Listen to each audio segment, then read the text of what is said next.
So, next we're going to talk about rhythm, rhyme, meter, and sounds that are used in Hamilton.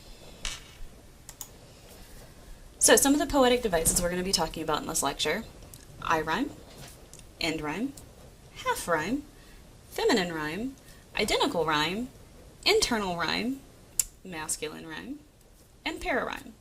We're also going to talk a little bit about alliteration, assonance, and onomatopoeia. And then we're also going to talk about rhythm and meter, or as we like to refer to it in music, the beat. So what exactly is rhyme? We think we know because we recognize it when we hear it. I mean, we all grew up with nursery rhymes. Most songs rhyme. We expect poems a lot of the time to rhyme. So what exactly is rhyme by definition? It's the repetition of syllables, typically at the end of a line of verse. End rhyme being the most common. Great example from my shot. I'm just like my country, young, scrappy, and hungry. Country, hungry. But is it that simple? Masculine rhyme. Masculine rhyme are rhymes that end in a stressed syllable. It's the most common type of rhyme in English poetry. For example, in A Winter's Ball. 1780, a winter's ball, and the Schuyler sisters are the envy of all. Ball, all. I rhyme. It's a little more interesting. So I rhyme are things that rhyme only when they're spelled, but not when they're pronounced. For example, through and though. It looks like they should rhyme, right? Because they have the exact same last four syllables. And honestly, there's only one letter difference between the two. But they don't. We pronounce through and though. Feminine rhyme. It's a rhyming of one or more unstressed syllables. So a great example of this is in Guns and Ships, that really great rap that Lafayette has. No one has more resilience or matches my practical, tactical brilliance. He's actually got two different examples where he rhymes resilience and brilliance, and then practical, tactical. Half rhyme. This is the rhyming of inconsonant sounds in a word, also called off or slant rhyme. So these are things that kind of sort of rhyme, but not completely. They're not as clear as that masculine or feminine rhyme. Another example from my shot. I dream of life without the monarchy. The unrest in France will lead to anarchy. Anarchy, how you say, oh, anarchy. When I fight, I make the other side panicky. So you've got anarchy and monarchy, which is simply just the first word without the first letter. And then you've got anarchy, and panicky, which sort of rhyme. They've got the E at the end, but not as clear as as the masculine or feminine rhyme. Identical rhyme. Uses the same word, identical in sound and sense, twice in rhyming positions. So we'll look at King George's song, You'll Be Back, for this one. And no, don't change the subject, 'cause you're my favorite subject. My sweet, submissive subject. My loyal, royal subject. Obviously, the word subject rhymes with the word subject. And he uses it 4 times in a row. Internal rhyme. So this is rhyme within a single line of verse. We're going to look again at You'll Be Back. And he says, you'll cry in your tea, which you hurl from the sea when you see me go by. So it's not the end lines that are rhyming, it's rhymes that are within. T, C, C. You can even put me in there too if you'd like. So T, C, C, me. Monorhyme. It's the use of only one rhyme in a stanza. A great example of this is from my shot. Oh, am I talking too loud? Sometimes I get overexcited, shoot off at the mouth. I never had a group of friends before. I promise that I'll make y'all proud. Let's get this guy in front of a crowd. So you've got 5 lines there with loud, mouth, before, proud, crowd. And where loud, proud, and crowd is the only rhyme in a stanza. So mouth, before, we're not worried about rhyming those. It's just loud, proud, crowd is the only rhyme that's used in that entire stanza. So let's talk rhyme scheme. Now that we've determined what makes a rhyme, how do we determine a rhyme scheme? So the definition of rhyme scheme is the pattern of end rhymes in a stanza with each rhyme encoded by a letter of the alphabet from A onwards. For example, you might say that a poem has an AA, BB, CC, DD rhyme scheme. Example of that is going to be You'll Be Back. So you'll be back, soon you'll see. You'll remember you belong to me. See and me rhyme.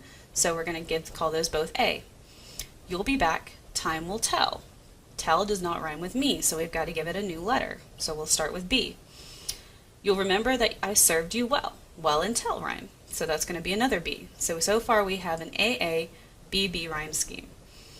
Oceans rise, empires fall. Fall and well, you could almost argue that it's a half rhyme, but not so much. So we're going to call that C. We have seen each other through it all. All, fall, another C. And when push comes to shove, I will send a fully armed battalion to remind you of my love. So that gives us an AA, BB, CC, DD rhyme scheme. Alliteration.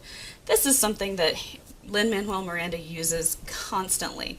It's the repetition of internal stressed consonant sounds in a series of words within a phrase or a verse line. Another great example, going back to guns and ships. He's constantly confusing, confounding the British henchmen. So you've got those C's, right? Constantly confusing, confounding the British henchmen. So keep in mind these are consonants, right? So you're looking for anything other than vowels. Assonance. So this is the same thing as alliteration, except it's the repetition of vowel sounds, usually without repeating consonants, also called vowel rhymes. So let's look at Aaron Burser. Lock up your daughters and horses, of course. It's hard to have intercourse over 4 sets of corsets. So you've got horse, course, intercourse, 4 corsets. So you've got 5 different or sounds that appear in there.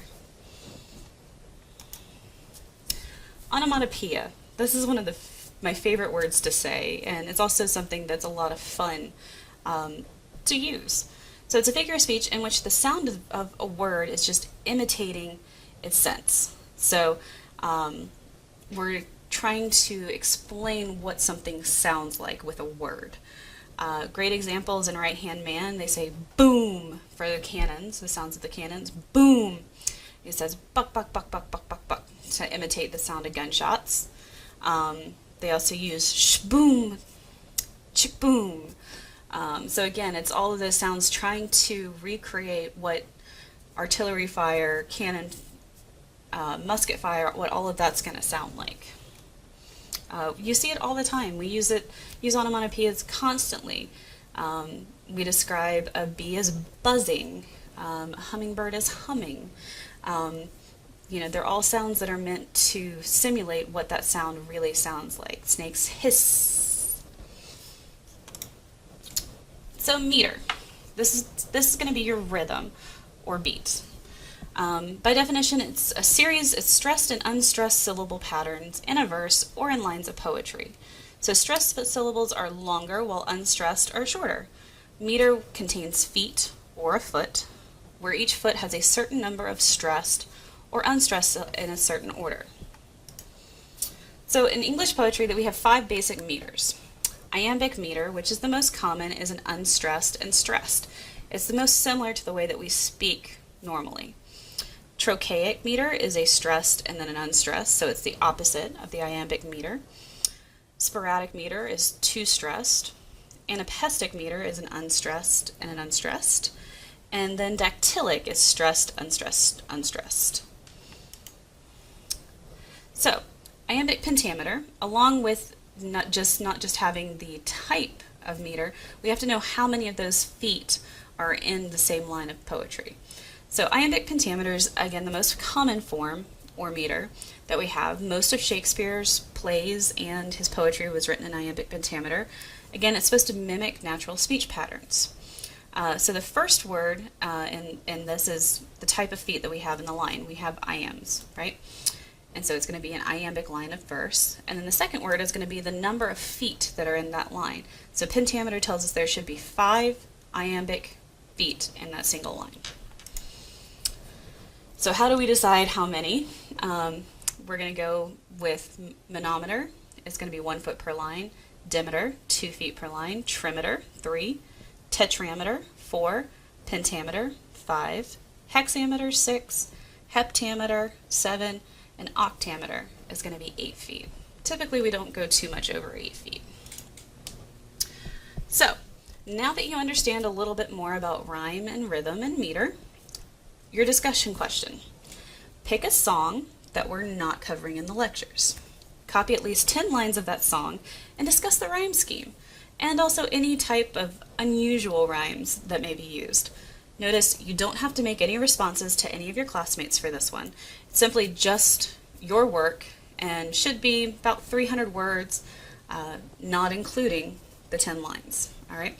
So make sure you pay attention to what the rhyme scheme is, who's saying it, because that'll tell us a little bit more about the rhyme scheme and the way that Miranda's using it. And also pay attention to any of those unusual rhymes because they're there for a reason, and it's going to tell us something about that character. So enjoy and go find your beat.